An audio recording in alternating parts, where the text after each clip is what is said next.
Climb into the cockpit with pilot and Link Square's Chief Legal Officer, Tim Perilla, as he invites legal leaders aboard to share advice that will help you navigate even the most turbulent times of in-house counsel work. We'll cover a range of topics from data privacy to legal team structure to public company transactions and beyond. You don't want to miss this series. Fasten your seatbelt and prepare for takeoff. You're listening to Cockpit Counsel. Hello, everybody, and welcome back to another episode of Cockpit Counsel. My name is Tim.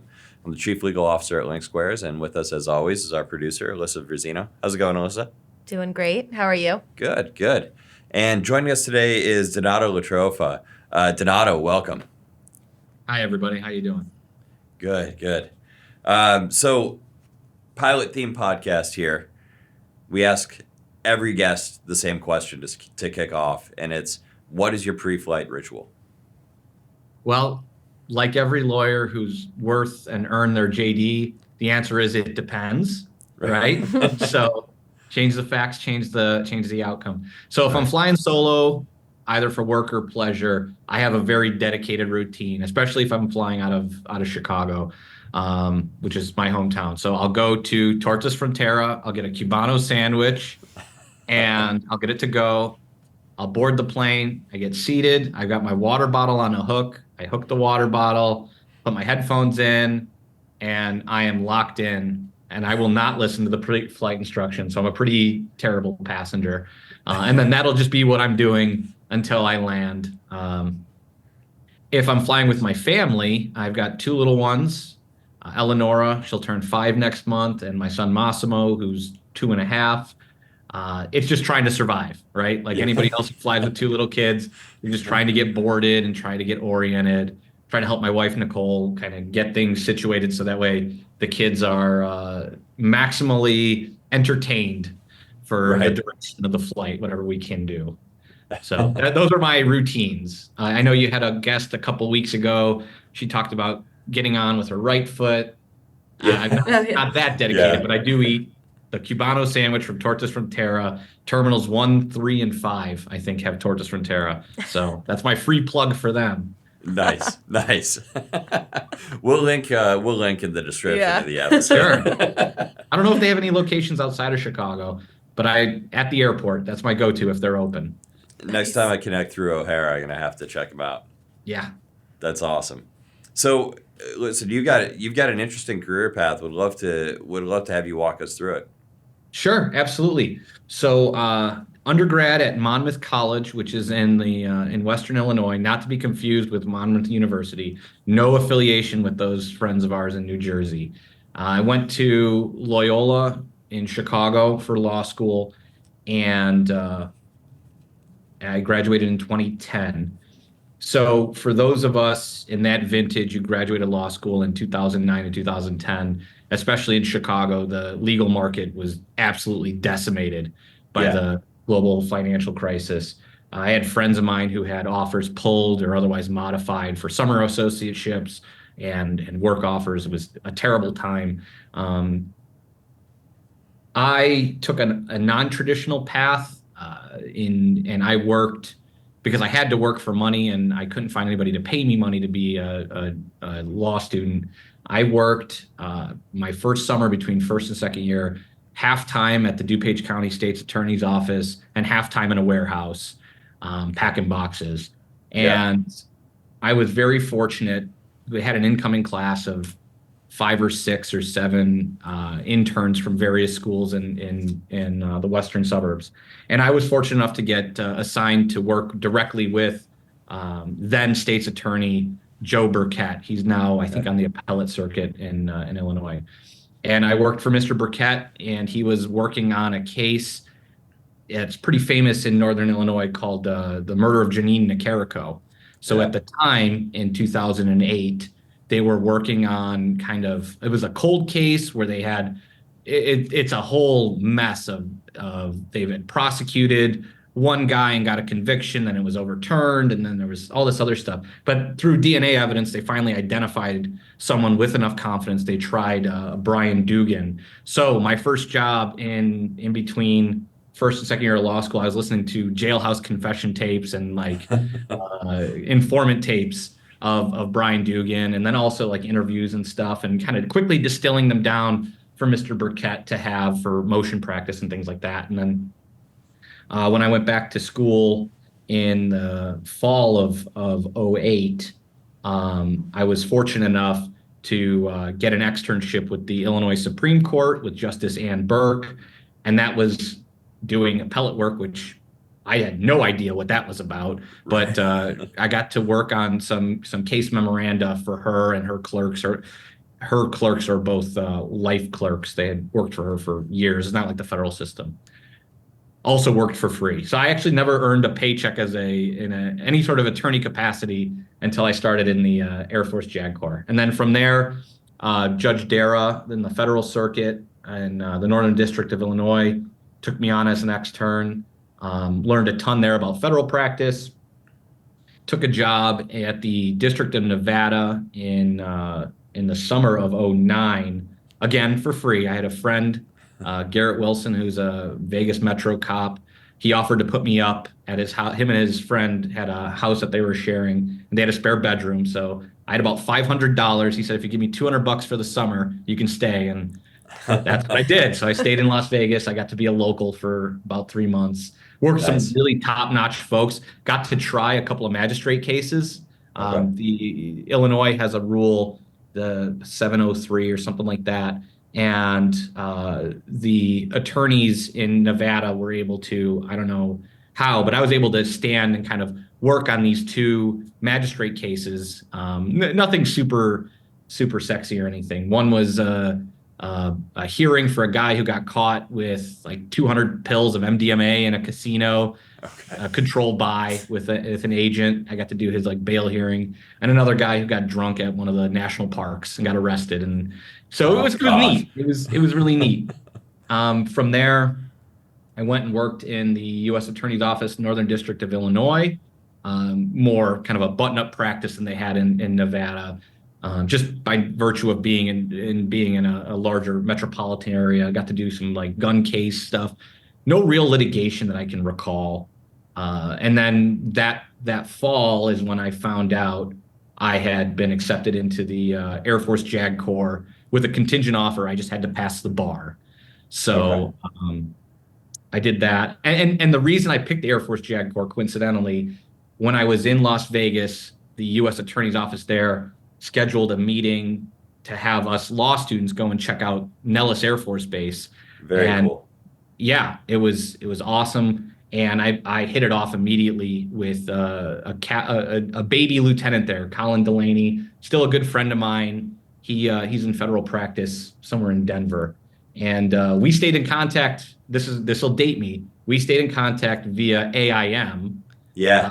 We messaged on AIM and then Facebook eventually.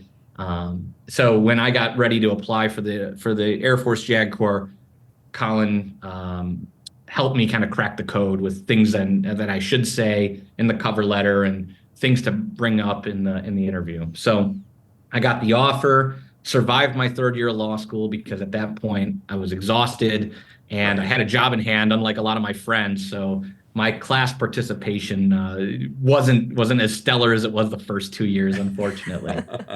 And then from there, I think we'll talk about the rest of my career from the JAG Corps through today. Yeah, absolutely. So first of all, I spent a decent amount of time in that courthouse in Las Vegas. Very nice courthouse. Early on in my career, I worked for a company that had a felt sponsorship on the World Series of Poker tables. And we ended up having a dispute associated with that contract and fighting it out in court there with Caesars for several months. So, and then after that, being at DraftKings, spent a lot of time in Las Vegas. Just generally, I really enjoy Vegas a lot, and I think living that local life there is a different. It just opens your eyes to the city in just a very different way, and like tons of great hiking around there too, which is awesome. I have a funny story. If we got 60 seconds, yeah. That summer, my buddy Garrett and I, one weekend, we went up to Mount Charleston, And now I was 24, so I should have known better, but I didn't. So we climb up to the top, wherever the trail goes. And on our way down, I was like, this is stupid. It's hot. I don't want to go down the trail. Let's go down faster. And the signs there say, stay on the trail. And I was like, Right. I don't need to stay on the trail. So I started going off the trail, and then I quickly fell down the mountain. I remember, excuse me. I remember I was wearing jeans, and as I accelerated, I started like running kind of like how Avatar runs, like, like giant steps, but Right. I'm not Avatar. I'm not that athletic. And I remember there being a giant tree. I jumped over, and then there was all these bushes, and I went to a baseball slide. So it felt like it took forever, but it was probably like 10 seconds. And my buddy comes, he's like, are you okay? Are you okay? I was like, no, I'm just an idiot. Like, I fell down a mountain because I refused to read the sign that says, or heed the sign that says, stay on the path. So I quickly learned that gravity is for real. Isaac Newton wasn't kidding. Exactly. So, excuse me. That's hilarious. That's funny. Well, it's good that you lived to tell the tale, right? Yeah, no kidding. So yeah, let's talk a little bit about your time at the JAG Corp. What was that like? That's a loaded question, my man. So it was fascinating. So we have this analogy that I've heard other places, but I've heard primarily in the Air Force, drinking from a fire hose, and that's what it was like. Probably the first 18 to 24 months of my career in the Air Force. I went when I went through it in 2011. Things have changed a little bit, but more or less, you go through officer training for the first 4 or 5 weeks. Basically, learn how to put on a uniform, learn your P's and Q's about just being a military officer, and history and things like that. And then you go through kind of a finishing school or a technical school that's focused just on legal work. It's called JSOC, Judge Advocate Staff Officer Course, I think is what the acronym is called. And that was like 8 or 10 weeks. And that's like going back to being in law school. And that's fine, right? You get to wear the uniform, but it's otherwise like law school. When I showed up at my first base, my first day at work was a Sunday. So my buddy, we didn't know each other until we got assigned the same base and everything. We drove into San Antonio, got in on Saturday afternoon, called our new boss and said, "Hey, sir, we made it in. Just letting you know. Looking forward to seeing you on Monday." And Colonel Rogers was like, "No, you got to come in tomorrow." Like, what do you mean you got to come in tomorrow? It's like, I've got something I want you to watch, and tomorrow's a good time. So we had a murder board for a case that was getting ready to go to trial starting on Monday.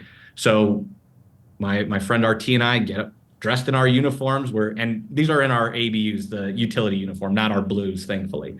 Okay. But we show up. Our first day was a Sunday, and we watched our new peers prepare for a court martial, and it was nonstop from there on. For people who are interested or who have a knowledge of kind of military law practice, military criminal practice, the summer of 11 and in the fall of 11, they had what was called the MTI scandal, the military training instructor scandal. And that's when various new recruits at basic training started reporting all sorts of sexual misconduct being imposed on them by the instructors. And it was like turning over a rock and finding just cockroaches everywhere. There was a lot going on. So and our office was pretty young at the time, so we had a lot to process in a short amount of time, and we had to ramp on all these different cases and work with our investigating partners. While we were doing that, we had to carry a caseload of non-criminal stuff or quasi-criminal stuff. So at the time, I was assigned as what was called the chief of basic military training discharges. So when someone can't get through military training for whatever reason, whether it's physical or mental, or they can't pass the test, they have to get discharged. There's a whole process. So in addition to a caseload where I had cases I had to learn how to prosecute, I had never done this sort of prosecution before. I had to carry those. And then also all but maybe a handful of the attorneys had to participate in legal assistance as well, which is the Air Force has a program that active duty members, reserve members, and card carrying retirees are able to come to the base and get basic civil legal services, general advice about divorce, general advice about adoption. We can draft pretty basic wills, but nothing too sophisticated. But these are all things that take time, and when you're learning, they take more time. So we had all of that, and in the background was all of these MTI instructor cases, and it was nonstop from go. And things continued to as more and more recruits came forward. It's one of those things where, much like me falling down the hill, things accelerated quite a lot, and people were taxed heavily, and I learned a ton as a result. So, Right. And that's just my first duty assignment. How long were you in? I was active duty until August of 2015, so 4 years and change. And then I did a stint. There was a call for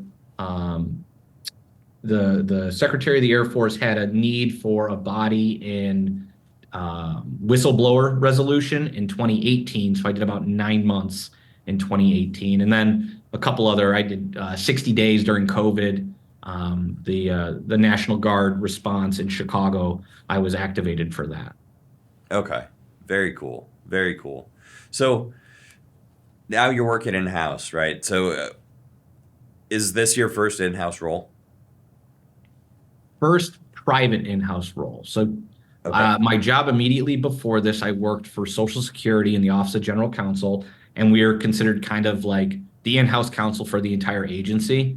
Right. At the time that I worked there, they've gone through a little bit of a reorganization. At the time that I worked there, was two kind of primary pots that you could be in. You could either be in the general law pot, which would be you're helping with management advice and labor disputes and things of that nature, ethics, all that stuff kind of. And then they had program litigation and program law, which would be you're working on helping defend the agency against these folks who are suing the agency because their benefits were denied, all through the administrative process. And then the statute provides for one final bite at the apple via the district court. Okay. So that was my first in-house role, I guess, technically. But yeah, here at Instant IQ is my first private in-house role. Yeah. How big is your team? Just me. You're looking at it. All right. The entire legal team is me.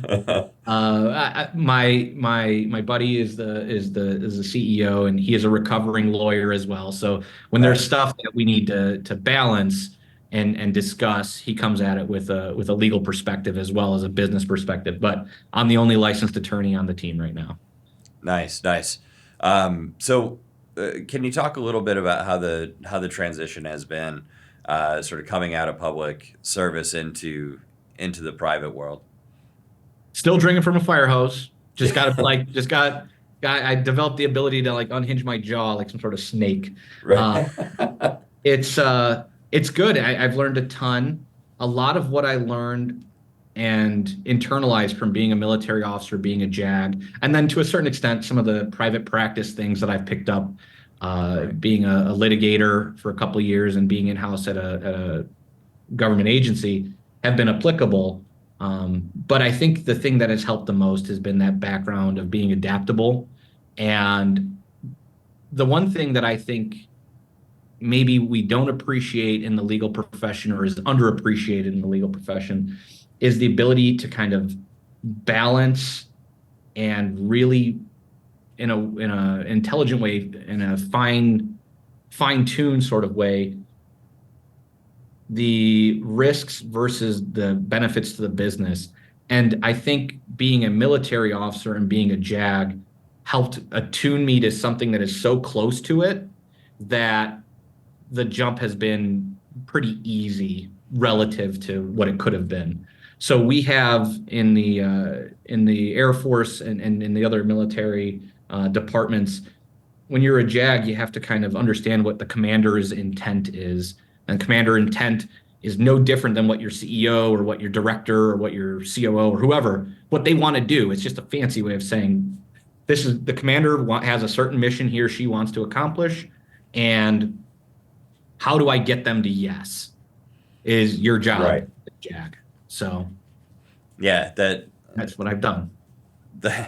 if you can get to yes, then you're winning most battles. That works.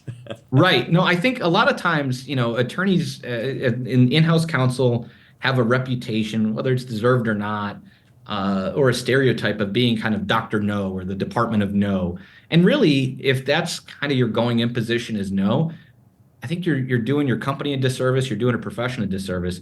Your answers are typically not yet or yes, but in my Yeah. mind.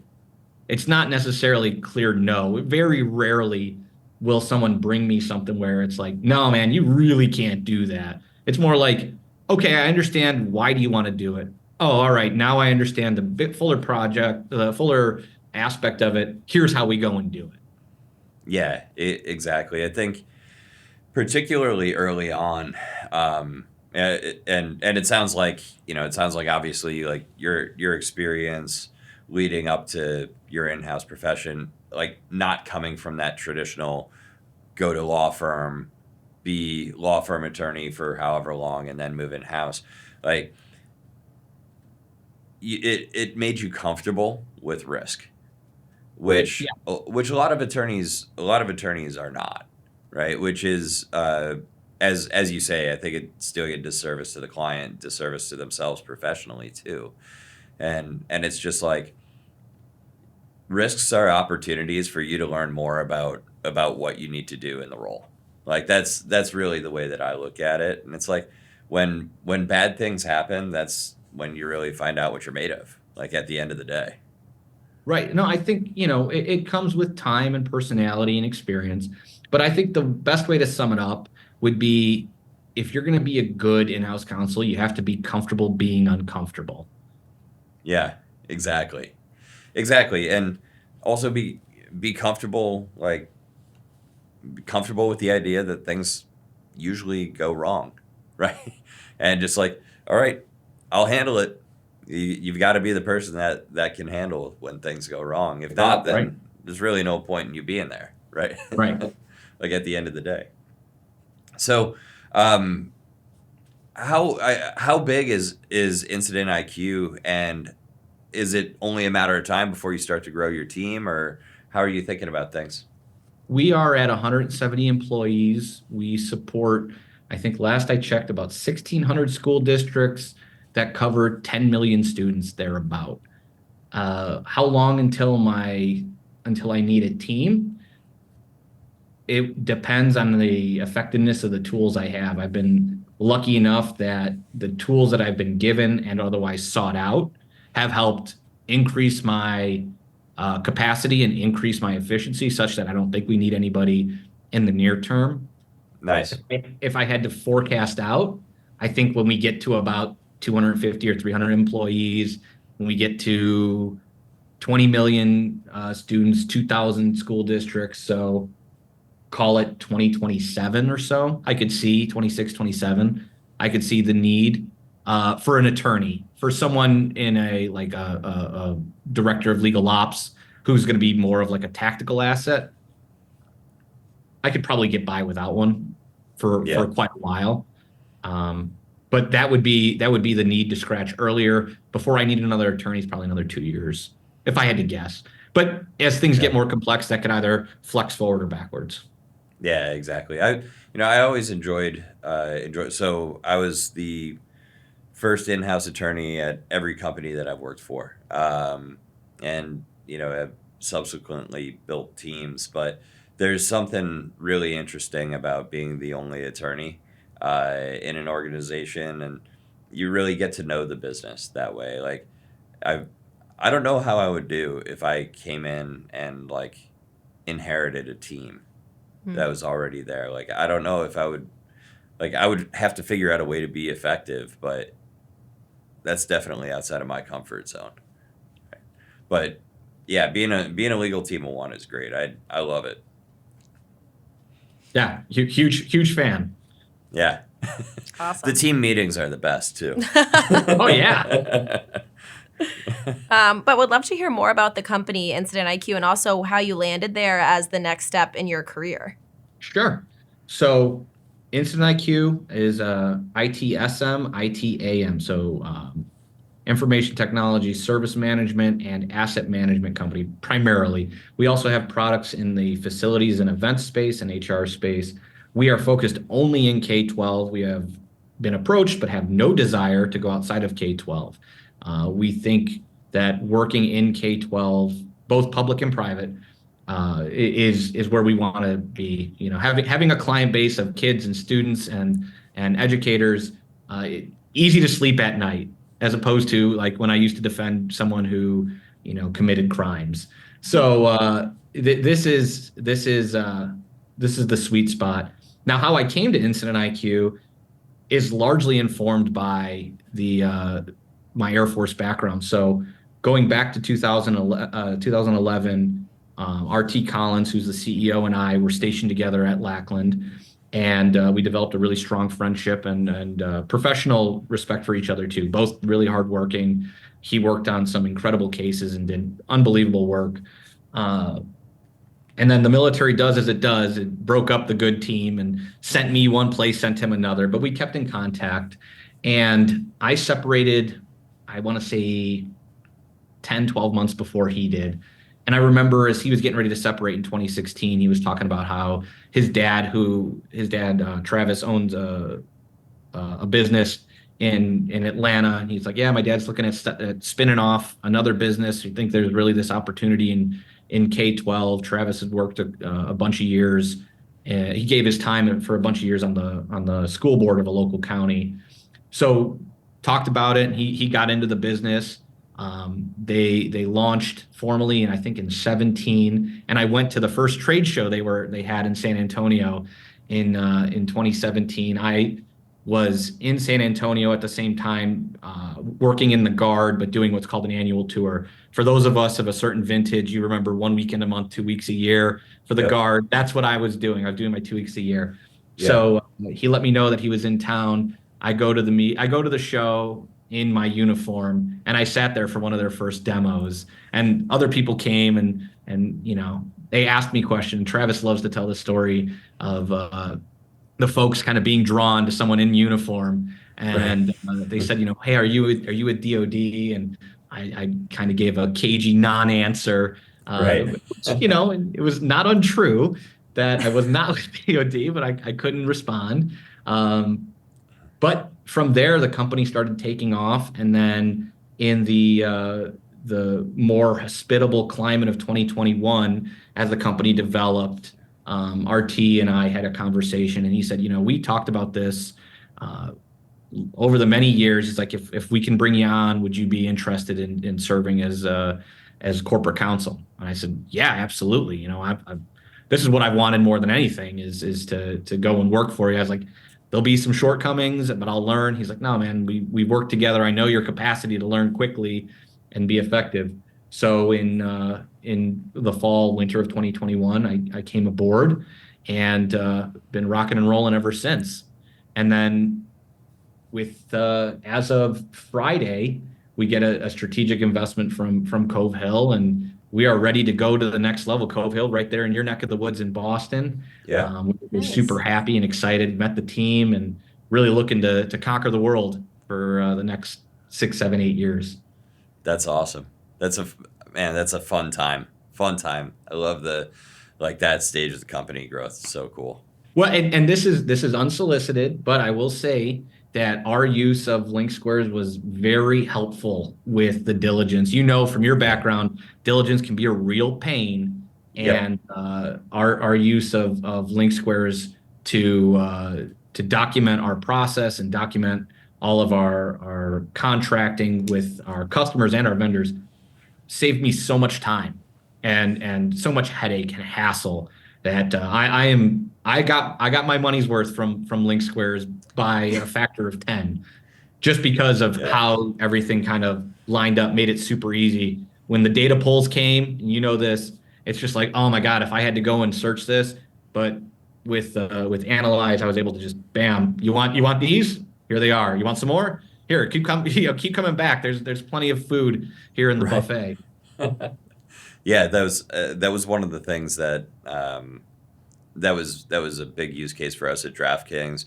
So I mean, we were raising venture funding like on an like more frequent than annual basis over the 7 years that I was there, until we went public.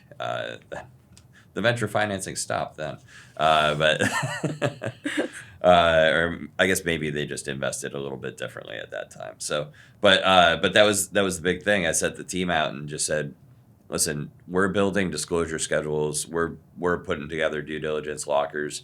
Like, we can't have this be all night stuff. Like, we just need a solution that's going to work for us. This needs to be organized, and and that was like our initial impetus for buying, and then over time, like, we just started using it for a whole bunch of different, like, it just showed usefulness across a whole bunch of different things. Everything from like, hey, can I use, the St. Louis Cardinals logo in connection with this Twitter campaign? By the way, we're trying to go to market with it in like 15 minutes before the slate starts. Like that kind of stuff. So, but yeah, it is a time, especially for like a legal team of one, or teams that are going through some of those due diligence exercises. It's unbelievable the amount of time that it saves. Mm-hmm. Yeah. Well, and it's been so helpful. And actually, there's one other point, Alyssa, I wanted to circle back to real quick. You had asked kind of about the company and the larger K-12 space. I'd be remiss if I didn't also advocate. We are part of a group called Access for Learning, A4L, that has been instrumental in helping on one end with the data privacy components of K-12. So I wanted to give a shout out to my friends at A4L. Been super helpful with helping me get my arms around 50 states worth of data privacy by kind of having a simple one-stop solution, and advocate anybody else in the K-12 space. Go check out A4L. Big fans of their work as well. Nice. That's great. And speaking of tech, so how are you relying on tech as a sales enabler as you scale? Sure. So primarily because school districts, like other governmental entities, run on a fiscal year budget, so they can't use next year's money for this year, within reason, right? Every state can kind of have its own little quirks, but the general rule is you can only use this year's money for this year and next year's money for next year. So one of the things that we've been able to do because of Link Squares, it used to be historically everything would pile up, and then July 1st would be an avalanche because all the schools who have a July 1st fiscal year would finally be able to pull everything and send us purchase orders. So we'd have sales folks kind of twiddling their thumbs for 15, 30, 60 days because there's just nothing they could do. So because we were able through Link Squares to explain to customers the need and the desirability of going through the contracting process as opposed to just the purchase order process, we're able to pull a lot of sales forward and smooth things out. So then, instead of waiting for the PO to be the contracting vehicle, we already had the contracting vehicle done. The PO was just a formality for purposes of booking the revenue. So it helps smooth out the workflow and keep people engaged and employed in a much more efficient manner, less dead time than we had before. I think that's been our primary use. That, and now the diligence with Cove. It would have been a nightmare to try and support the due diligence without the legal tech that we had through Link Square's Analyze. Awesome. Love to hear it. Well, we end every episode with some rapid fire questions. So if you're ready, what is your hot take on working in-house? It's awesome. Love that. Just awesome. Yeah. It is awesome. That might be the best one so far. What is your number one tip for a legal team of one? Be flexible, get to yes. This is with like a bunch of semicolons. Be flexible, get to yes, work hard, and listen harder. That's great. And what is the best leadership advice that you have ever given or received? I would say the best leadership advice is not something I've given or received, but I've witnessed. Now, when I was in high school, I was a middling / crappy wrestler.